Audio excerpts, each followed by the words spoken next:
Hej og velkommen. Jeg hedder Christian Schmidt fra YouTube-kanalen Det er ikke for sent, og i den her video vil jeg snakke lidt med dig om at sove godt.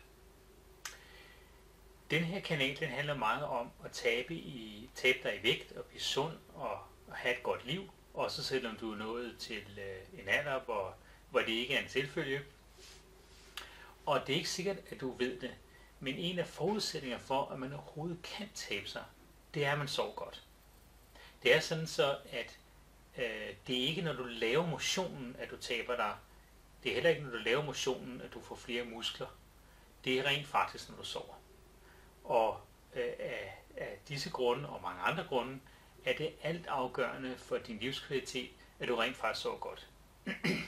Men efterhånden, som man bliver ældre, så bliver det med, at man sover godt, mindre og mindre en selvfølge. En lang række ting påvirker din søvn. Det kan fx være stress, det kan være alkohol, det kan være mad, det kan være det, at man skal op og tisse om natten, og en række andre ting. Og det vil sige, hvis man skal sove godt, så kræver det faktisk noget arbejde. Så lad mig give dig nogle gode råd, i hvert fald nogle, jeg selv synes er nogle gode råd, og som har hjulpet mig. Allerførst så vil jeg sige, hvis det er, at du i en periode ikke sover godt, så lad være med at begynde at tage sovepiller. Sovepiller, det er den direkte vej til at sove rigtig, rigtig dårligt og blive afhængig af medicin. For sovepiller virker stærkt vanedannende. De vil ikke give dig nogen særlig god søvn. Det kan man tydeligt måle. Du får sådan en hurtig, bevidstløs søvn, og så vågner du relativt hurtigt igen og føler dig ikke veludhvilet. Så sovepiller, det er ikke svaret. Men hvad er svaret så? Ja, svaret på at sove godt, det er, at det kræver arbejde på mange forskellige fronter. Så lad mig prøve at ridse nogle af fronterne op. Allerførst, så kræver det at sove, at man er træt. Det lyder måske fuldstændig banalt, men det er det ikke. Så vejen til at sove godt, den starter du med at sørge for at dyrke noget motion og meget gerne noget styrketræning. Styrketræning vil sørge for at aktivere mange af musklerne i din krop, og det vil give dig en naturlig træthedsfølelse i hele kroppen. Og det at være træt, det er nogle rigtig gode ting, når du rent faktisk skal sove.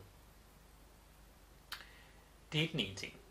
Den anden ting, det er, at det er en rigtig god idé at sørge for at få sin søvn ind i en god rytme. Sådan så du for eksempel går i seng om aftenen, det kan være måske klokken 10, hvis du kan komme til det, og så står måske op klokken 7. Det skulle så i teorien give dig 9 timers søvn, men der går nok lidt tid for, at du lægger dig til, du rent faktisk kan sove, og det kan godt være, at du vågner lidt tidligere, så det du egentlig skal sigte imod, det er at få 8 timers god søvn. Det, at du går i seng på et bestemt tidspunkt ved aften, vender din krop til, at kan begynde du at blive søvnig, og det at være søvnig er jo som sagt en god ting, når du skal sove. Den anden ting, det er, at dit soveværelse, det skal helst være et roligt sted, og det skal helst være et mørkt sted. Så hvis du overhovedet kan komme til det, så sørg for, at de to ting er opfyldt, når du skal sove, nemlig at der er mørkt og ro. Så er det, du foretager dig, før du skal sove. Så der er nogle ting, du skal tænke på der. For det første, hvis du drikker ting, som er koffeinrige, altså for eksempel kaffe og te og lignende, så er det en god idé at stoppe med at drikke dem allerede ved middagstid. For de har en relativt lang nedbrydningstid, og du skal helst ikke have en masse koffein i kroppen, når du skal til at sove. Det giver jo adrenalin, og adrenalin hjælper dig bestemt ikke til at sove. Så sørg for at begrænse mængden af kaffe og te og lignende ting, du drikker, og drik dem ikke for sent på dagen. Den anden ting, det er, at når du så spiser noget, så sørg for, at der går mindst 2 timer fra du har spist, til du skal sove. Det er ikke en god idé at spise noget lige før du sover, fordi så kommer kroppen i gang med at skulle lave en masse arbejde med at nedbryde maden, og det hjælper dig ikke på din søvn. Så er der alkohol. Alkohol er noget rigtig skidt, når du skal sove. Så det der, man kunne i gamle dage med at drikke sig en lille kæp i øret, og så falder man nok i søvn. Det virker ikke mere. Tværtimod, så gør det din søvn rigtig dårlig.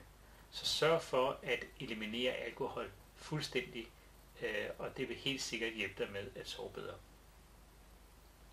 Der er mange andre ting, du kan gøre for at sove, og hvis du søger på det på Google eller YouTube, så vil du se en masse videoer, hvor forskellige mennesker kommer med nogle gode forslag. En af de ting, du kan gøre, det er at dyrke en smule yoga eller noget, der ligner.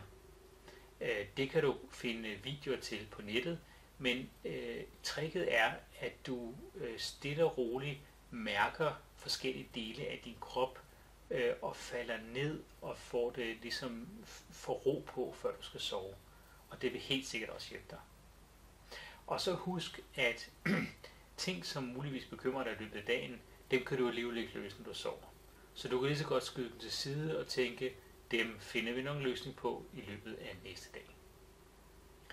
Jeg håber, det gav dig en god idé til, hvordan du kan komme i gang med at prøve at sove.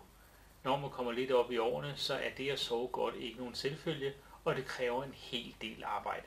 Både med hensyn til, hvad du drikker og hvad du spiser, og de vaner, du har omkring din søvn. Rigtig god fornøjelse, og sov godt.